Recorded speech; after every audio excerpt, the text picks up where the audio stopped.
Yeah. And we are back. Welcome to the SoapBox, the place where people who work, volunteer, and care about recovery tell us who they are and what they're most passionate about. Today, my guest is Arnaud Plaire, life coach for dads. Arnaud is a happily married father of two who left a six-figure income to dedicate his time to what really mattered to him, contributing to the version of the world he wanted for his kids. Arnaud, thank you for coming. I'm glad you're here. How are you? My pleasure. I'm fine. I'm fine. Thank you very much, Richard. Very good to see you. Good to see you. Listen, I like to start off all these shows with the same thing. Really, give me that quick Cliff Notes version of who Arnaud is. Introduce yourself to the audience. Let them know about who you are. Who you are.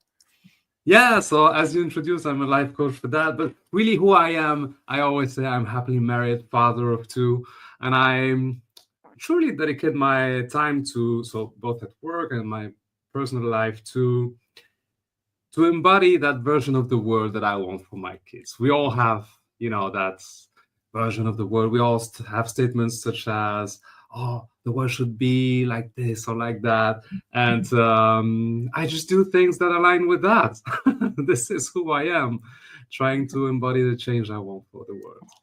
I like that. Life coach for dads. We're gonna get into that, but I wanted to ask you a question about who you were in reference to this. Yeah. You mentioned something to me about Gandhi, and anytime somebody, to me, in my opinion, anybody who mentions Gandhi, that's a life presence for them, and it's a philosophy in the way they live. Tell me a little bit about the mixture of those two.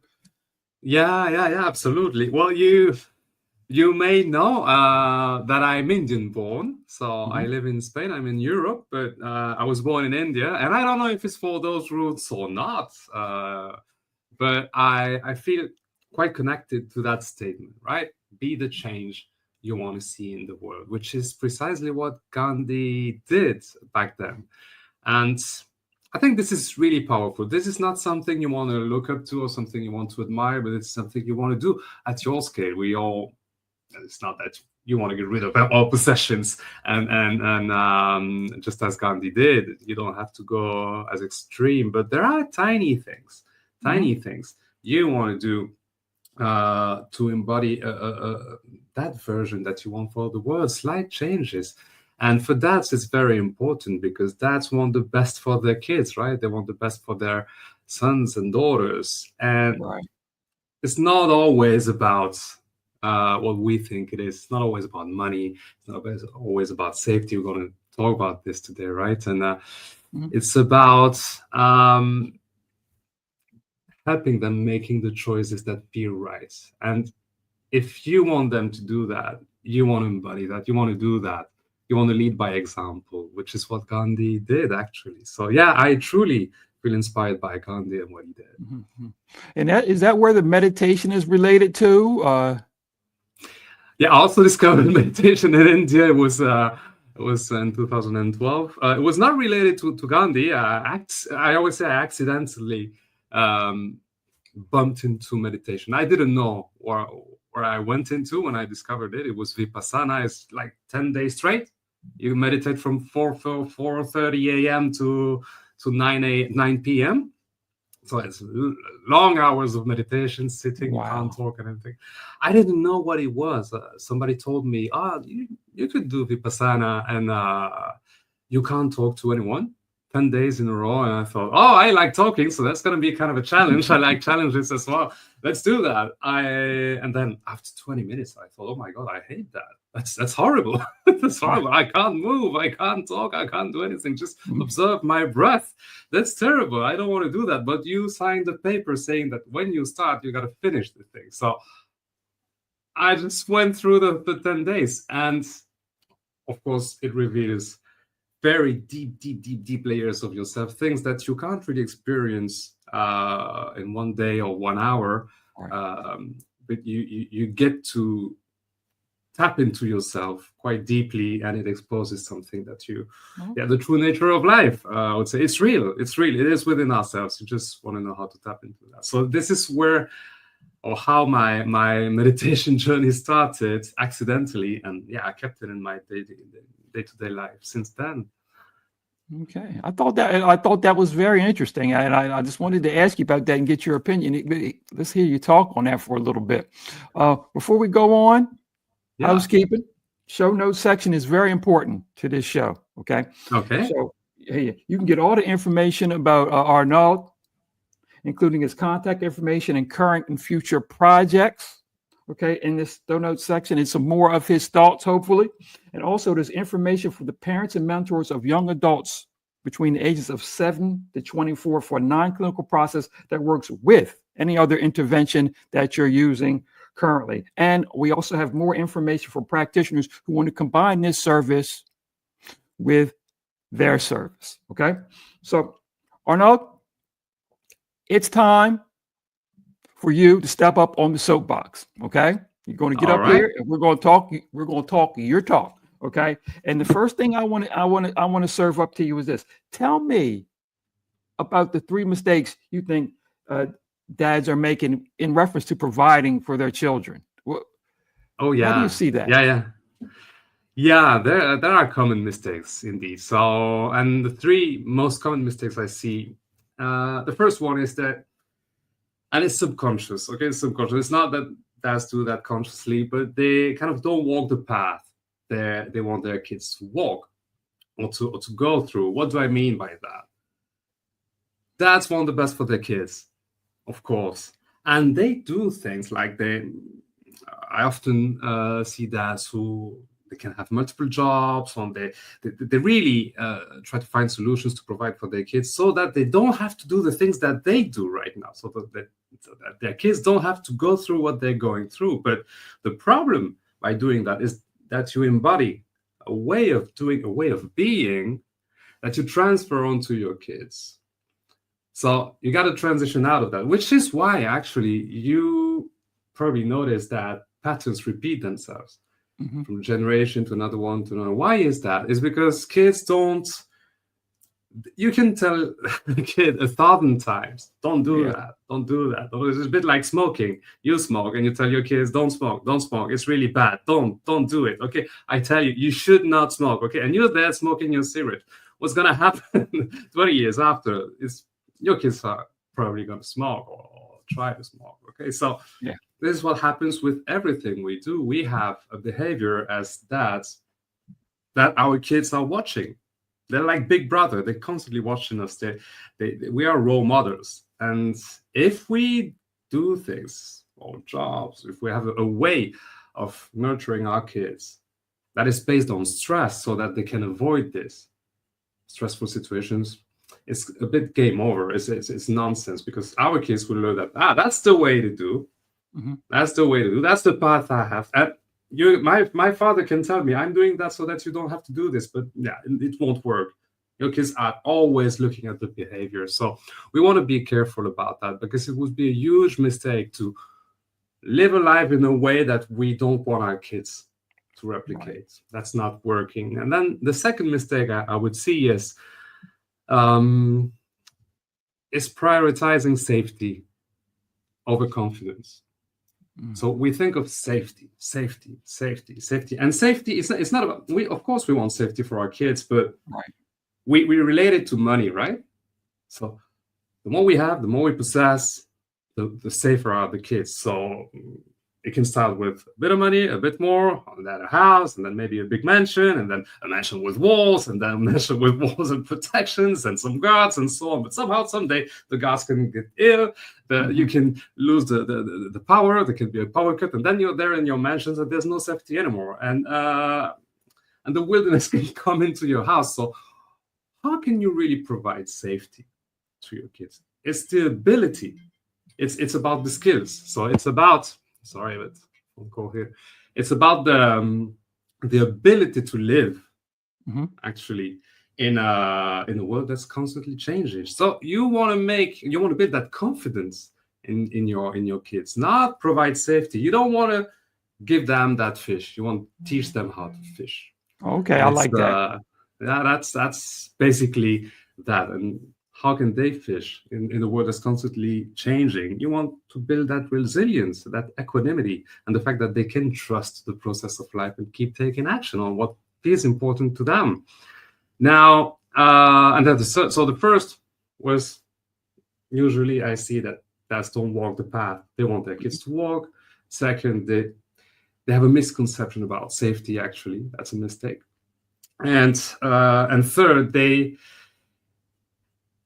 have something within themselves saying, I should do this, I should do that. The world should be a little more like this, a little more like that. But they don't act on those impulses. Right. They feel like, oh, that's just BS in my mind, right? Let's just not listen to those things, to those voices that tell me to go a little more left or right. And they should. They should, because this is what they're called to be doing. I'm not saying that everybody should leave his job and do big entrepreneurial things. No, but there are small things. Maybe I should call that person, or I should spend a little more time with my kids, or I should pay more attention to this or that, or relate into another way, or don't get so upset. Sometimes these are little things that we don't pay attention to, and we should absolutely do. But we don't do that because they want to change the world. They're out there, right? They want to provide. And it's a bit like mindset of all or nothing. I change the world, I save the world for the sake of my kids. Or if I see that I can't do that, I just forget about everything and just keep doing the things that I've been doing for so long. That keep me in the same loop, by the way. Right. And that's inevitably raises your stress levels when you do that. And remember, your kids learn from what they perceive from you. It's energetic as well. So yeah, definitely these are three mistakes about the world changing thing. It's something I truly relate to, because when I started entrepreneurship 6 years ago, I wanted to change the world. So I set up several projects with that idea that really deep, if I'm honest with you, the idea was I really want to change the world because I don't like some things in the world and I want to change them. So I set up some technological stuff, and that I did not succeed with them. But somehow at some point there's been a shift. There's been a shift when I went to a retreat because my projects did not go well. I had to shut them down and so on. And I thought, oh my God, what am I doing? And I get more, in my meditation, I knew why I was doing that, but I thought with such good intentions of changing the things, I want people to be more connected and so on. I just wanted to connect people. And that didn't work. And at that retreat, we did a lot of self-connection dynamics and so on. 5 days. That made me realize, and I knew that already because I was meditating already, but I did not really get the why I was meditating and so on. And that reminded me that I don't have to change a thing in the world. I just got to relate differently to the world, and I got to connect with myself. Okay. All right. And with that life that I have within myself, yeah. Or no, next thing I want to ask you, how do dads, and you had some thoughts on this, how do dads get what they really want? And my second part to that question is, what about the ones that are confused about what they want? How do you work that out? What do you think dads should be striving for as far as what they want and how to get that? Yeah, that's a brilliant question. How do they know what they want?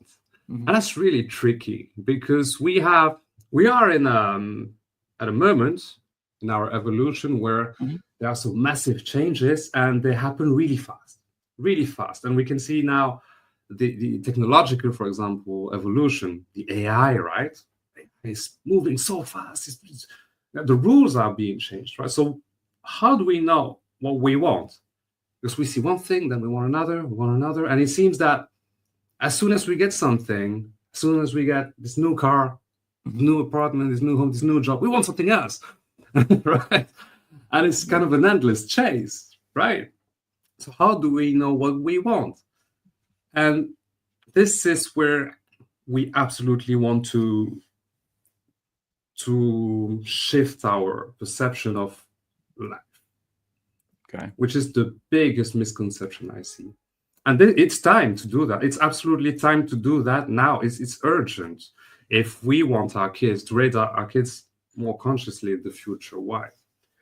We tend to perceive life as something individual.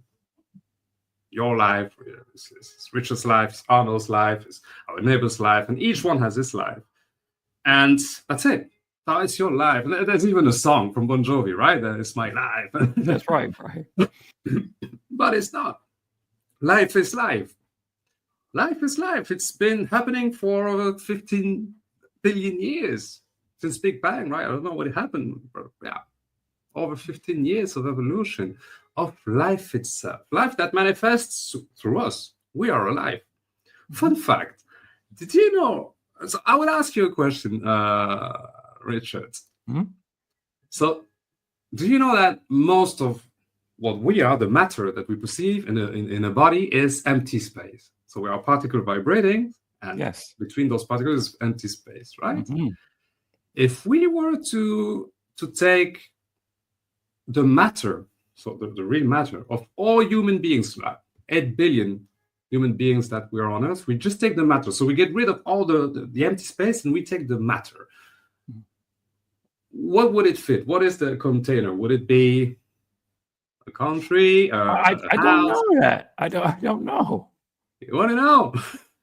It would be a sugar cube. Wow. A sugar, a small sugar cube. You see? Yeah. Very small. It's really a small cube like this. That would be the matter of 8 billion human beings, and because the rest is only empty space. So that is life, okay. And this is what you can perceive. So we are the result of life that manifests through us. If life was a tree, we would be a leaf. You would be a leaf, and there would be another leaf, mm-hmm. and that's it. So where do I go with that?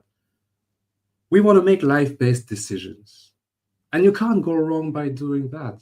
Mm-hmm. You can't go wrong by doing life-based decisions. What does life want? It wants to expand. It's been expanding for 15 billion years, and it's got to go on expanding. Mm-hmm. And if you know how to tap into yourself, observe what life wants, so feel that life, you can truly feel that life, that vibration of life, you will know what the action is that life wants for it to expand. And if you allow life to expand within yourself, guess what happens? You expand with it. So there's no wrong choice. There's absolutely no wrong choice. Life won't let you down. It will let you down eventually if you don't make room for it. Right. Don't make room for life, it will let you down.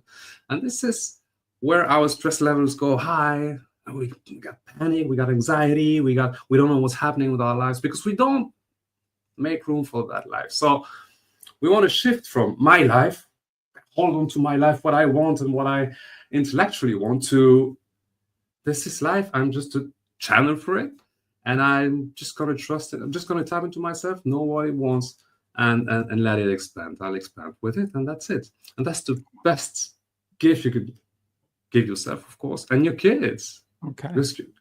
Because you know they make the right decisions. Now, another misconception also is about the how to do that. Right. I don't know in the US, but here in Europe, the psychotherapy is widely accepted. Mm-hmm. But there's still a lot of misunderstanding about coaching and how to do those processes. I think in the US, people are more open to or understand more about coaching, but here people still don't really see the difference. And this is what I see. Yeah, I would have thought you told me different. For some reason, I was waiting for you to say, well, in Europe, we're way ahead of you guys. We can't. Really? Yeah, we always think, but in Europe, everybody's ahead of us, So, okay, oh, that's funny, because I think in Europe we have the same sensation, but the other way around. That in the US we figure our way ahead of us. So you see, sometimes it's a matter of perception, right?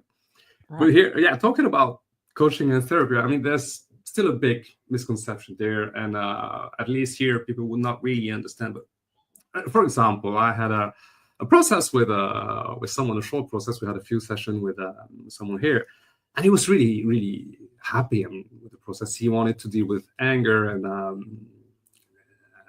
he got fine. I mean, that was quite quick, and in a few sessions we got him to get aware of what was happening and how to deal with that, and really, really a great process.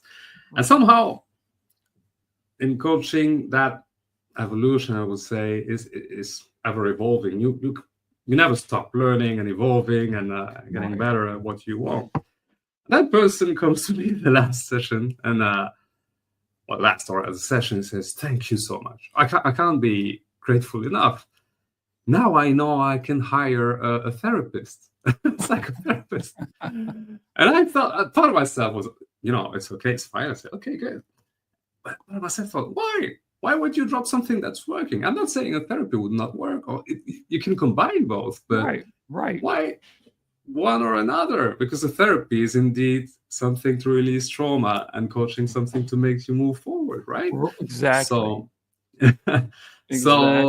okay. That was just that was a bit funny. And you got with a therapist, I did not really ask. So it's been a while, but I'm gonna ask how it's working. But that was a funny situation to be. So there was a kind of misconception there. And now there's a third one, which is about mindfulness meditation. Mm-hmm. You find so many things now online or offline as well, and there's a confusion in the meditation thing, because it's been kind of brought to the market as something. Maybe you have to retire up the mountain. Some things.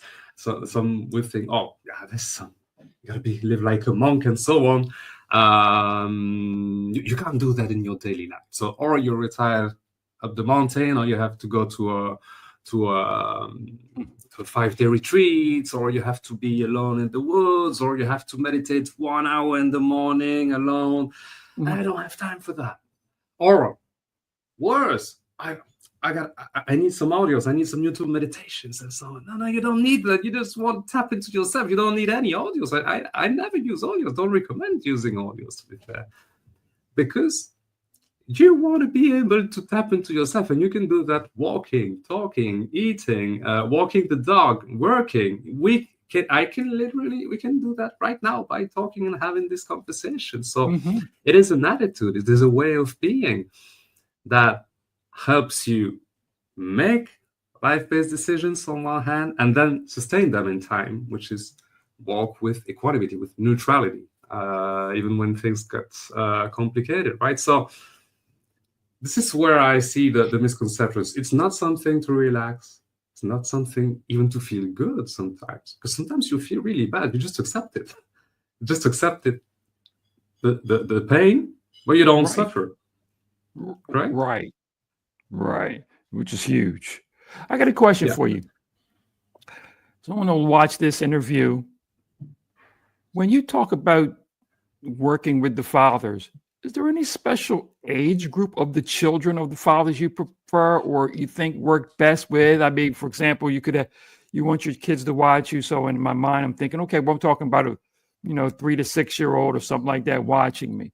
What about fathers who are listening to this, who are very stressful? Their children are a little older, maybe, in the young teenage years. Is there any different strategy, or you still think press on the same way? Yeah, I think there are different strategies. There are different. I would definitely be more specialized in to work with parents of babies to up to pre-adolescence or before adolescence. Why? Because at that time, especially kids up to that 10 years old, I would say, because at that time you still see such a long future. I mean, even if they're adolescent, but for your kids, so they're still kids. You see them as kids, and that's very important. When you have adolescent, you have another way to relate with your children. And to be fair, to be honest, I don't even know what it is to have adolescents at home. Teenagers, I mean, I don't have teenagers at home, so I can help because I can relate to what a father of a 7-8 year old or a baby feels. I can't not relate yet, although I understand it on the intellectual level, but I haven't experienced yet what it is to be the father of teenagers. So how logical would it be for me to coach parents of teenage kids, right? I could, but that would be theory. And that's something very important to understand from what I do, is that I of course, I studied, and it's based on neuroscience and also on mindfulness, but on my practice of meditation. But I embody and I teach and I coach through what I experience. So there are techniques I learned that, seem to work fine and so on. But when I applied them, I could not really see the shift there. Well, there are techniques that I don't use because they did not work for me. They can, they can work fine for someone else. But when I apply it to me, I noticed how there was something missing there, or I could not connect with. So I would not apply that. Okay. And so I really coach from what I learned, what I apply, but I test everything that I coach with. To be fair, I applied. I'm my first tests. So that's why I would work with parents of babies to 10 years old. Okay, approximately.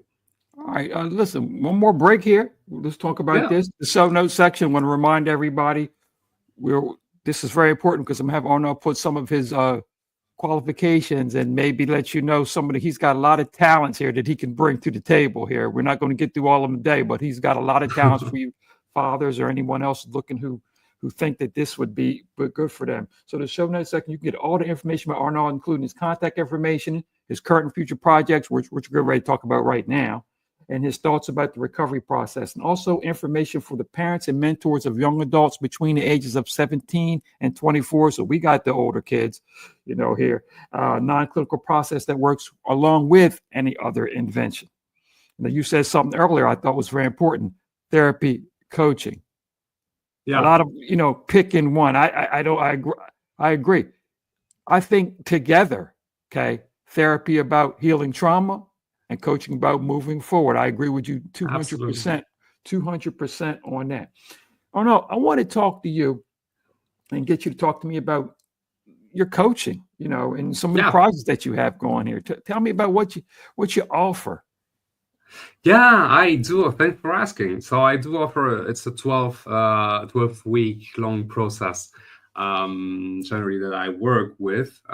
It's called the Wake Up Challenge. It is a challenge. So it is a challenge where, we meet, of course. So you go through those phases where we deconstruct maybe those myths you have in mind, and we rewrite the story that is helpful for you. This is what the coaching is for. And throughout those 12 weeks, you learn to do the most important thing. From my perspective, is how to make life-based decisions and how to sustain them in time. And you do that by practicing mindfulness, knowing how to tap into yourself. You do that 10 minutes a day. So that's very easy. It's 10 minutes. You just need 10 minutes a day for 12 weeks to learn that particular technique, which is my own, of course, so that you can make life-based decisions and sustain them in time. And I coach them coach you throughout the whole process. Now, it is true that some people would not, based on the misconceptions that they are and so on, some people would not really understand, or maybe may have doubt, which is why I give the opportunity, and especially to your audience, Richard, very important, to join me for 5 days. So I offer a 5-day challenge, you and me. So one-on-one with me is 5 days. We meet every day, 30 minutes, and I lead you through a mini challenge to really regain that passion. So drop your stress level, know what you want, and regain your confidence. Get started with that, and it's free, 100% free. So there's no money commitment. It's just to know each other, know how I work, and that's gold right there, because this show's primarily dealing with people in the recovery space, and I think that for a lot of men with children that age who are dealing in a stressful situation, it's a no-brainer, to get this kind of help and this kind of insight. So, and I was going to make sure that you talk to me about that 5-day challenge and what we was going to offer our guests. So that's pretty good. I appreciate that. I appreciate that. Okay. Oh, welcome. Let's get to some fun stuff here. I wanted to talk to you about a few things. First of all, you're actually my second show All getting right. back. And the first gentleman was an musician also. Okay. So you got a little bit of music in you, I hear. Yeah. I like the drums. I've been playing the drums for oh my God, it's been a long time now, over 20 years. But yeah. Okay. All right. That's in music. I like that. I told the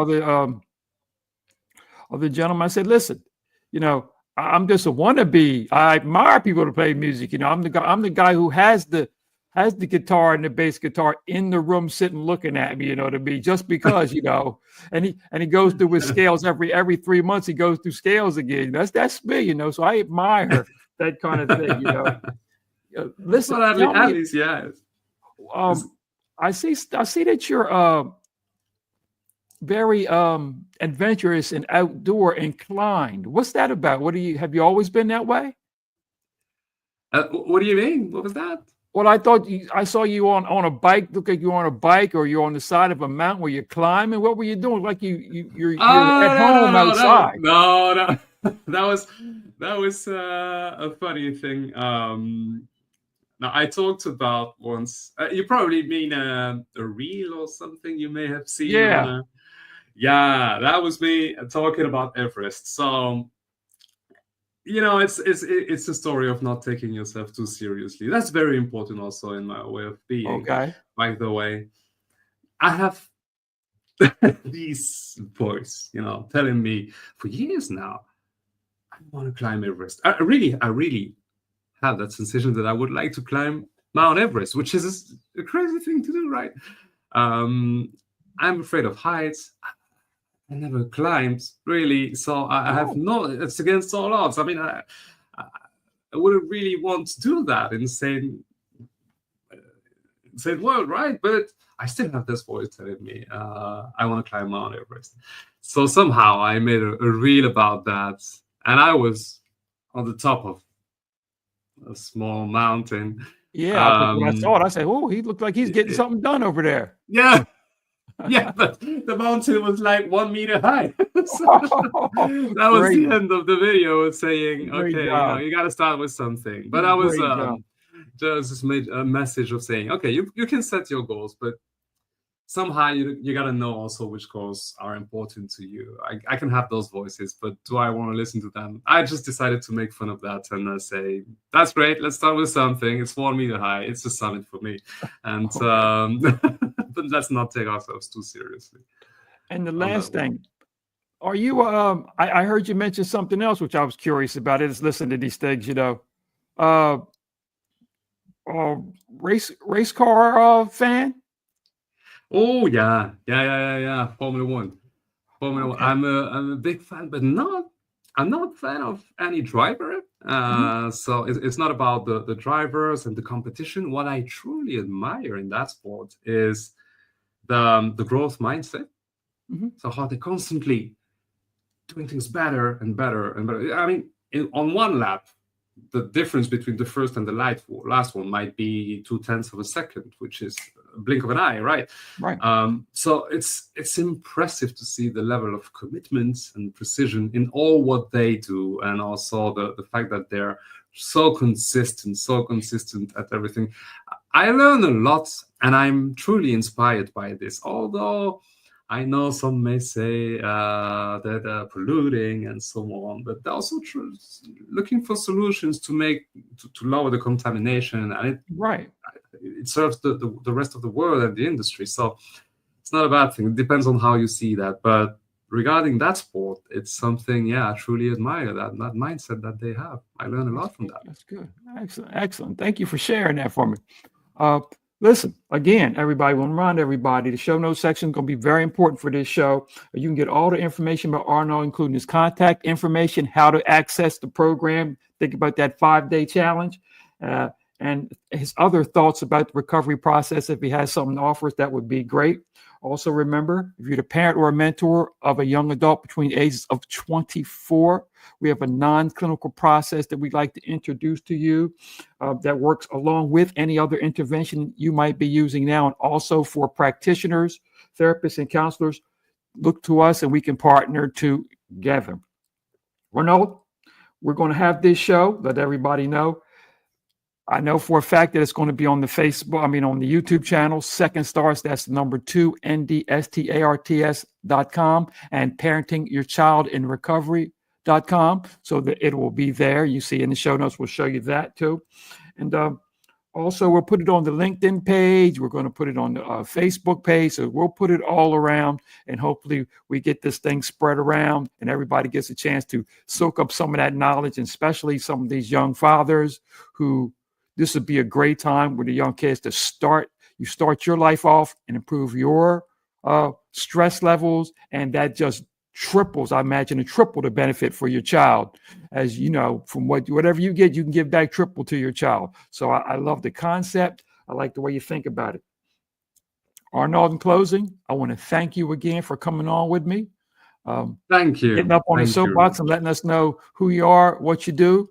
And I hope we can follow up, and we will follow up, because I'm going to do a futures presentation where I keep my guests in mind and at the top of mind with other people for any additional thoughts they may have. We'll be including those in the show notes too, so I'll be able to keep up with you. If you got any extra progress, we'll be able to put them down there, because we want everybody to keep up with what you're doing and hopefully use you or refer you. So that's what we want to do. Thank you so much, Richard. I had a really great time. Really. Thank you so much. Everybody, remember, from me and Arnaud, remember to get out there and help somebody get better, help somebody stay better, and help somebody be better. Till next time. Thank you.